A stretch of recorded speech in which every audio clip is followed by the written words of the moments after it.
Napansin mo ba? Yung mga taong mukhang panatag, kalmado at buo sa sarili, sila rin madalas ang tahimik lang. Hindi maingay. Hindi palaging nagkukuwento tungkol sa ginagawa nila. Hindi rin palaging nagpo-post tungkol sa nararamdaman nila. Pero kahit tahimik sila, ramdam mo ang presensya nila, may lalim, may bigat, may respeto. Hindi nila kailangang ipagsigawan ang kanilang halaga. Nakikita at nararamdaman mo ito. Ngayon kasi, normal na ang i-share ang bawat detalye ng buhay online. Lahat gusto ng atensyon, lahat may opinyon, lahat may update, pero may karunungan sa pananahimik at may kapangyarihan sa mga taong marunong manahimik. Hindi lahat ng alam mo, kailangan mong sabihin. Hindi lahat ng nararamdaman mo, kailangan mong ilabas. At lalong hindi lahat ng nangyayari sa iyo, kailangan mong i-post. Sabi ng mga Stoic, ang tunay na lakas hindi maingay, tahimik pero matatag, kalma pero buo. Minsan, mas malakas pa ang pananahimik kaysa sa mahabang paliwanag. Dahil ang katahimikan, hindi kahinaan. Ito'y tanda ng disiplina, karunungan, at respeto sa sarili. Hindi ito tungkol sa pagtatago ng totoo, kundi tungkol sa pili at tamang panahon. Alam mo kung kailan magsalita, at mas mahalaga, alam mo kung kailan manahimik. Kapag pinipili mong huwag agad magbahagi, pinoprotektahan mo ang sarili mo. Pinapangalagaan mo ang kapayapaan ng isipan, ang katahimikan ng puso, at ang dignidad mo bilang tao. Hindi mo hinahayaan ang opinyon ng iba, ang magdikta ng damdamin mo. Sa video na to, pag-uusapan natin ang 8 bagay na mas mabuting hindi mo basta-basta ibinabahagi, mga aral mula sa Stoic philosophy na makakatulong sa iyo para mapanatili ang respeto sa sarili at ang tahimik pero matibay na inner peace. Kung gusto mo ng ganitong klaseng karunungan, tapusin mo ang video at mag-comment ng insights mo sa dulo. Tara, simulan na natin. Number 1, pera. Ang yaman na hindi kailangang ipag-ingay. Tahimik ang tunay na mayaman. Hindi niya kailangang ipakita o ipagsigawan ang tagumpay niya. Sabi nga ni Epictetus, ang totoong kayamanan ay hindi nasusukat sa dami ng ari-arian, kundi sa kakayahang makontento. Hindi mo kailangang maging milyonaryo para masabing matagumpay ka. Ang sukatan ay kung marunong kang magpasalamat sa kung anong meron ka ngayon at kung paano mo ito pinapahalagahan. Pero aminin natin, usapang pera. Isa yan sa pinakasensitibong paksa lalo na habang tumatanda ka. May mga panahon na umaapaw ang biyaya, pero may mga sandali rin na tila kapos ang daloy. Normal yan sa buhay. Kaya ang payo ng mga Stoic, gawing pribado ang usapang pera. Bakit? Dahil kapag nalaman ng ibang tao ang laman ng bulsa mo, malaki man o maliit, nagbabago ang pakikitungo nila sa iyo. Kapag alam nilang may kaya ka, biglang may lalapit, uutang, hihingi ng pabor. Minsan pati kabaitan mo nagiging obligasyon, at kapag hindi mo sila napagbigyan, ikaw pa ang lalabas na masama. Kung kapos ka naman, may ibang manghuhusga agad, tatawagin kang tamad, o iisipin na hindi ka marunong sa pera. Kahit wala silang alam sa tunay mong pinagdaanan, ang hirap, di ba? Pero sabi ng mga Stoic, ang tunay na kahirapan ay hindi kawalan ng pera, kundi kawalan ng kakuntentuhan. Ang tunay na yaman, hindi mo makikita sa bank account. Makikita mo sa ugali ng tao, kung paano siya makitungo sa kapwa, kung paano siya magdesisyon sa gitna ng kakulangan, at kung paano niya pinapangalagaan ang dangal niya kahit may pera o wala. Kapag pinili mong gawing tahimik ang tungkol sa finances mo, mas payapa ang isipan mo. Wala kang kailangang patunayan, walang inaasahan sa'yo, at higit sa lahat, nabubuhay ka ayon sa prinsipyo mo, hindi sa paningin ng iba. Tandaan mo, ang may tunay na yaman hindi maingay. Hindi kailangan ng flex, hindi kailangan ng applause. Ang kailangan lang katahimikan, kahinhinan at kasimplehan. Kaya kung may ipon ka o nagsisimula ka palang muli, wala kang kailangang ipaliwanag. Hindi mo kailangang sabihing, ito lang ang meron ako. Basta marunong kang maghawak ng salapi, hindi maluho, at marunong ka ring tumulong kung kaya mo. Iyon ang yaman na hindi kayang sukatin ng numero. Hindi lahat ng bagay dapat i-share. Hindi lahat ng kwento kailangan i-post. Hindi lahat ng tagumpay kailangan i-anunsyo. Ang kayamanang tahimik ay yaman din. Yung wala kang kaaway, wala kang kainggitan, at ang bawat araw ay ginugugol mo sa kapayapaan. Sa ganitong paraan, doon mo tunay na mararamdaman na ikaw ay talagang mayaman sa puso, sa isip at sa pananaw. Number 2, edad. Higit pa sa isang numero, kapag narinig natin ang salitang edad, madalas simple lang ang dating. Isang numero, isang impormasyon. Pero kung iisipin mong mabuti, mas malalim ang ibig sabihin nito. Sabi ni Marcus Aurelius, ang kamatayan ay laging nasa tabi natin. Hindi natin alam kung kailan ito darating. Kaya habang narito pa tayo, gamitin natin ang katotohanan iyon bilang gabay kung paano tayo magsalita, kumilos at mag-isip kapag may bagong kakilala. Karaniwan ang tanong, ilang taon ka na? Parang simpleng usapan lang. Pero minsan, dito na nagsisimula ang paglalagay ng label. Mula sa numerong iyon, may bigla ang inaasahan o paghuhusga. Lampas 50, agad iniisip ng ilan, mahina na, laos na, tapos na, wala pa mang ginagawa, parang hinuhusgahan na ang kapasidad mo. Ito ang tinatawag na ageism. Isang tahimik pero mapanirang uri ng panghuhusga. Hindi lahat ay intentional, pero ramdam mo kapag nangyayari. May mga payong ibinibigay kahit hindi mo hinihingi. May mga agam-agam tungkol sa kaya mong gawin. At minsan, kahit kaya mo pa, parang pinagdududahan ka, pero sa paningin ng mga Stoic, ang tunay na halaga ng isang tao, hindi nasusukat sa taon ng kanyang buhay, kundi sa lalim ng kanyang pamumuhay. Sabi ni Seneca, madalas nating sinasabing maikli ang buhay. Pero tayo rin ang paulit-ulit na nagpapaksaya ng oras. Ang isyu ay hindi gaano kahaba ang buhay mo, kundi kung gaano ka kahusay mabuhay habang narito ka. Kaya kung minsan pinipili mong huwag banggitin ang edad mo, hindi dahil sa pag-iwas, kundi dahil alam mong may mga taong nakatingin lang sa numero at hindi sa pagkatao mo. At gusto mong makilala ka, hindi bilang isang taon ng kapanganakan, kundi bilang isang taong may malawak na karanasan, may kabutihang loob at may karunungang hindi matutumbasan ng edad. Hindi natin hawak kung hanggang kailan tayo mabubuhay, pero nasa atin ang desisyong paano natin gugugulin ang bawat araw. Araw-araw may pagkakataon kang magmahal, matuto, magpatawad at mag-iwan ng mabuting bakas sa mundo. Kaya sa susunod na may magtanong, ilang taon ka na? Ngumiti ka lang dahil alam mong ang edad, isang maliit na bahagi lang yan ng kabuuan mo at ang tunay na sukatan ng buhay. Hindi kung ilang taon ka na, kundi kung paano ka naging buhay sa panahong meron ka. At ang pagpiling manahimik minsan ay hindi pagtatago, kundi pagpapakita ng katalinuhan. Pinipili mong panatilihin ang respeto sa sarili at ang kapayapaan ng iyong isipan. Number 3, sexualidad. Ang intimacy ay sagrado, hindi pampublikong paandar. Sabi ni Marcus Aurelius, ang uri ng iniisip mo, siya ring uri ng buhay na tinatahak mo.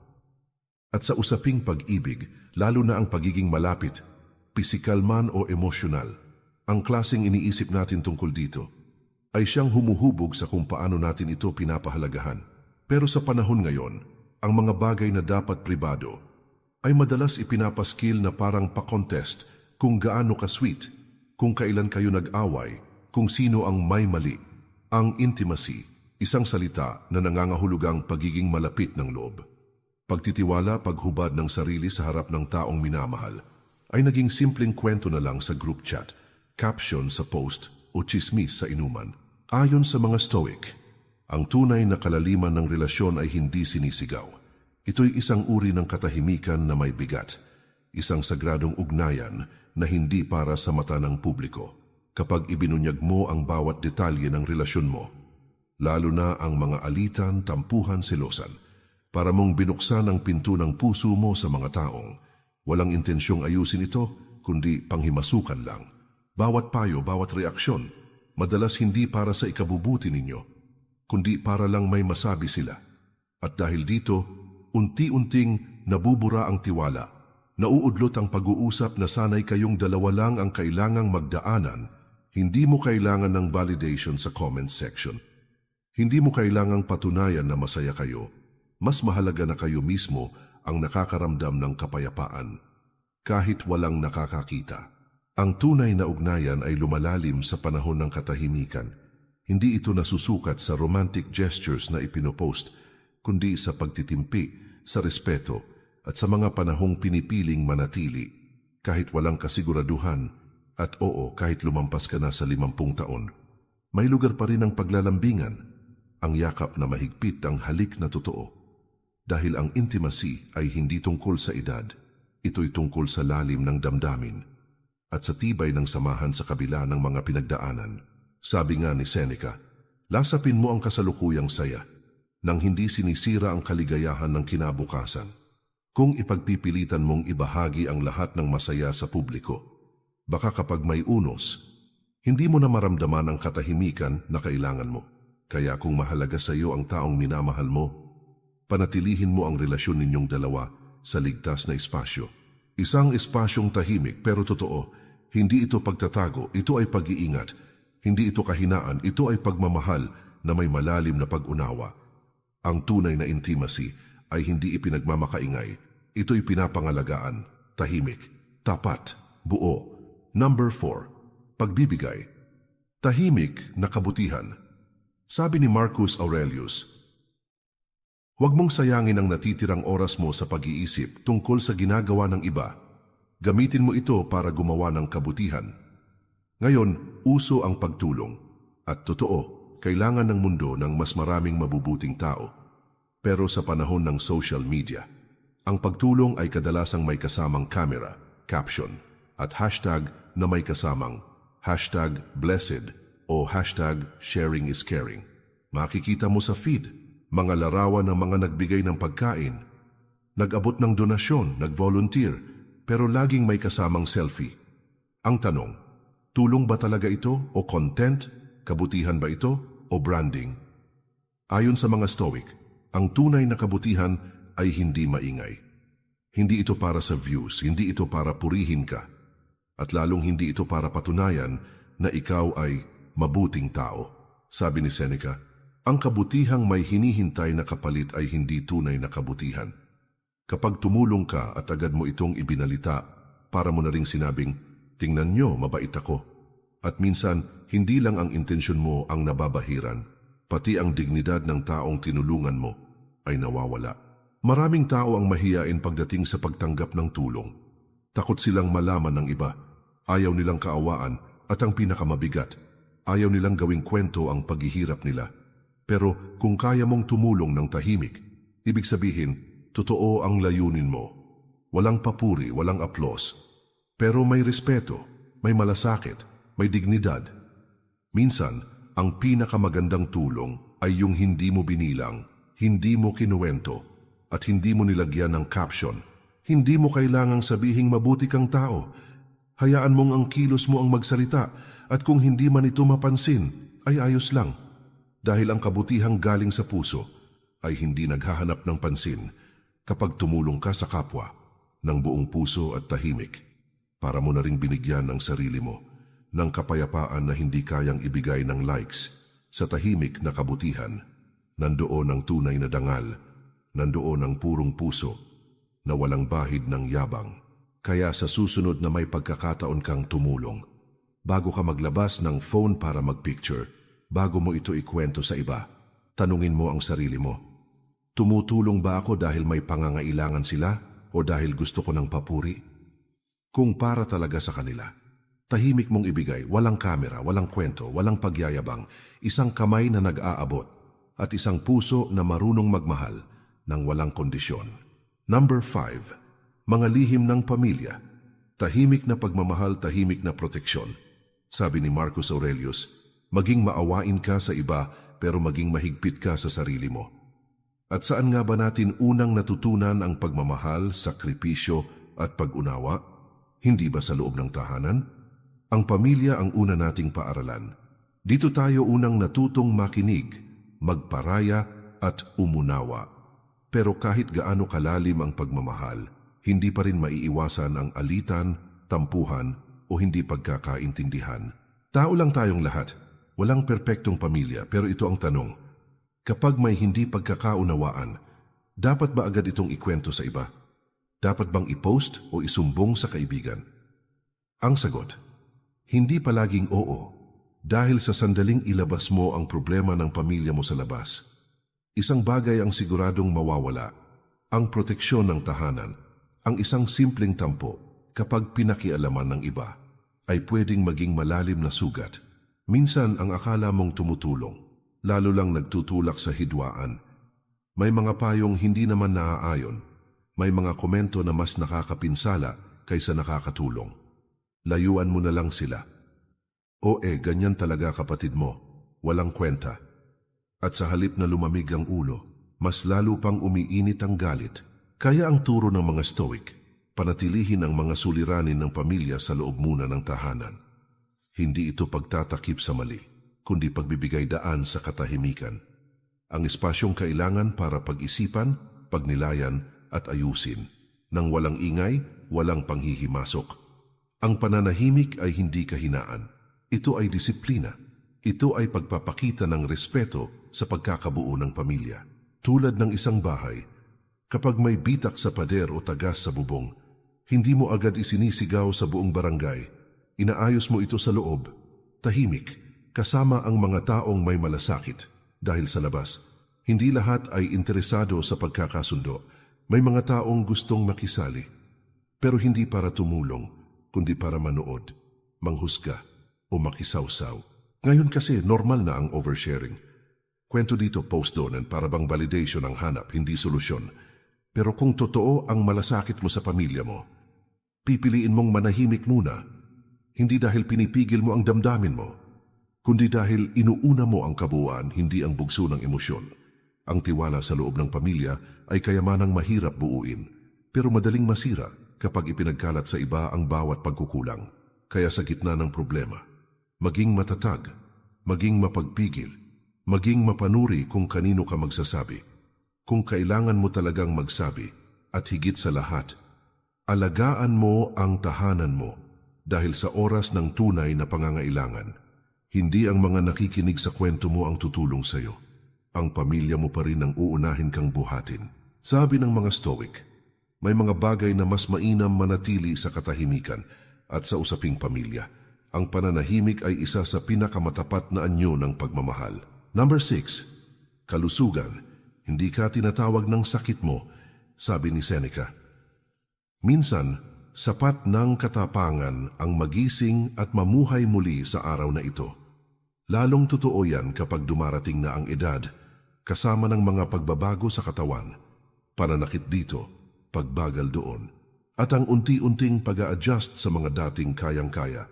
May mga araw na kailangan mong uminom ng gamot, magpa-check up, umiwas sa paborito mong pagkain, at tanggapin na may mga bagay na hindi na tulad ng dati.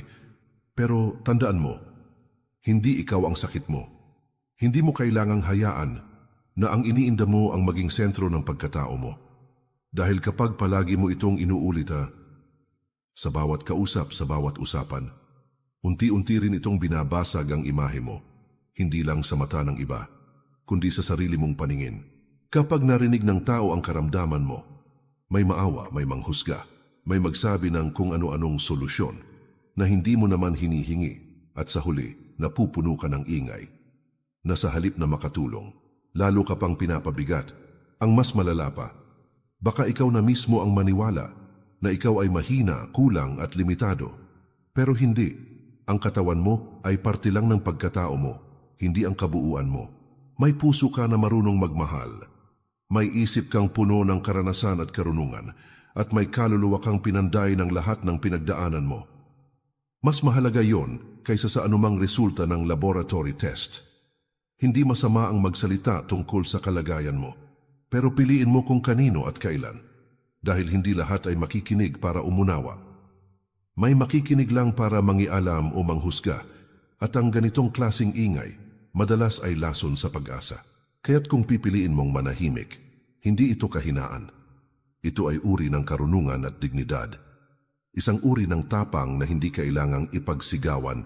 Kung may kailangan kang tulong, humingi ka, pero doon sa mga taong tunay na makikinig, yung hindi ka titingnan bilang pasanin, kundi bilang taong may pinagdadaanan pero hindi sumusuko.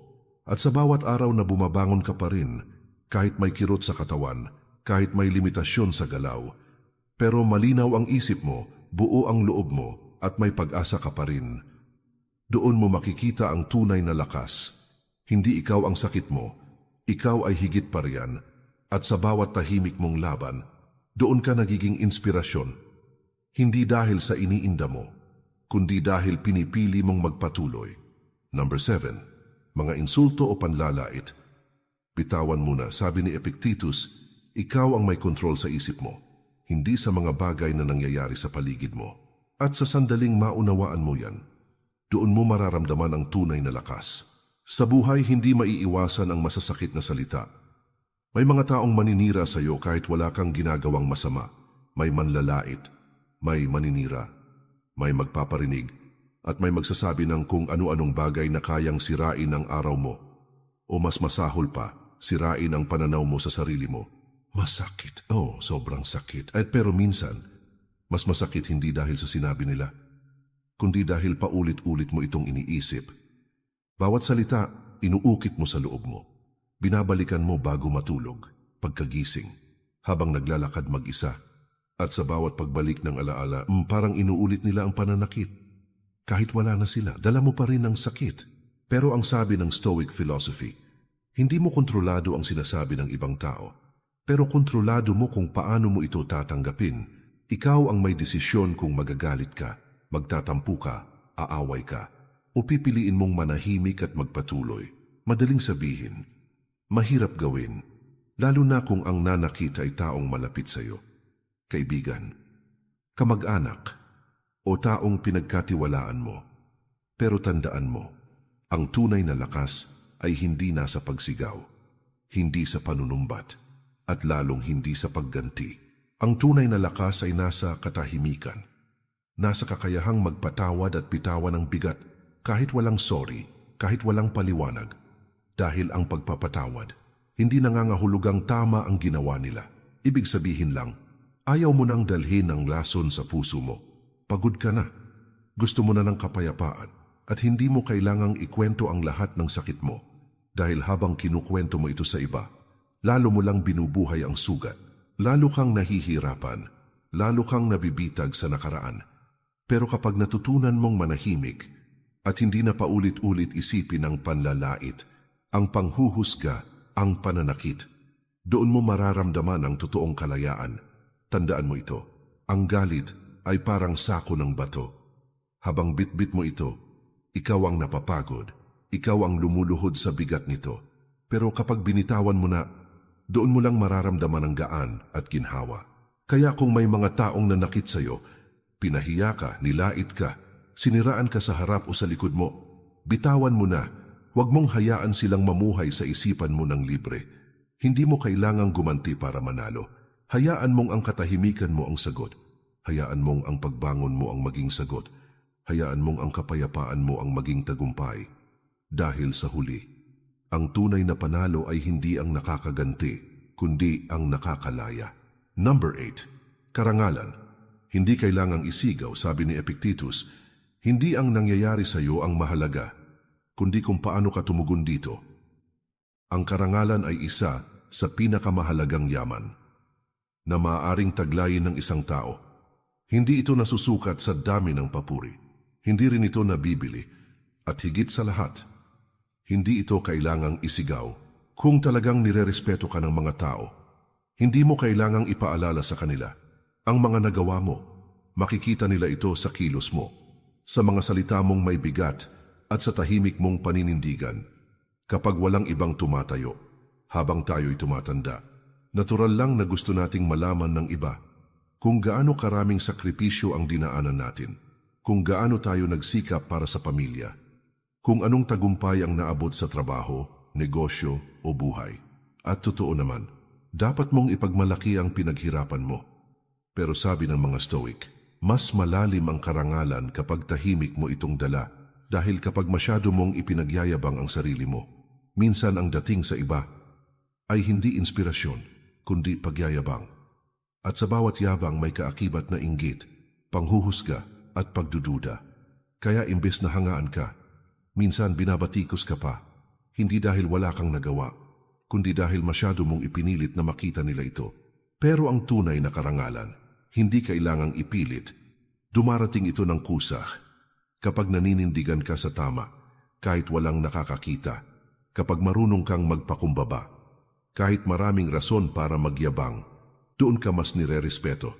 Sabi nga ng mga Stoic, ang tunay na kapayapaan ay hindi galing sa palakpak ng iba, kundi sa tahimik na kumpiyansa na alam mong tama ang ginagawa mo. At kapag alam mong may dangal kang taglay, hindi mo na kailangan ng kumpirmasyon. Hindi mo kailangang i-post ang bawat tagumpay, ikwento ang bawat award, o ipakita ang bawat medalya. Ang problema kasi sa palaging pagyayabang ay para kang nilulunod sa sarili mong imahe, para bang hindi ka na pwedeng magkamali. Dahil baka masira ang perpektong kwento mo. Pero sa totoo lang, ang tunay na karangalan ay hindi perpekto. Mas lalo itong tumitibay kapag marunong kang tumanggap ng pagkukulang, humingi ng tawad at bumangon muli dahil ang dangal ay hindi lang nasa taas. Nasa paraan din ng pag-akyat muli kapag nadapa ka. Kaya kung talagang gusto mong igalang ka, huwag mong i-post ang sarili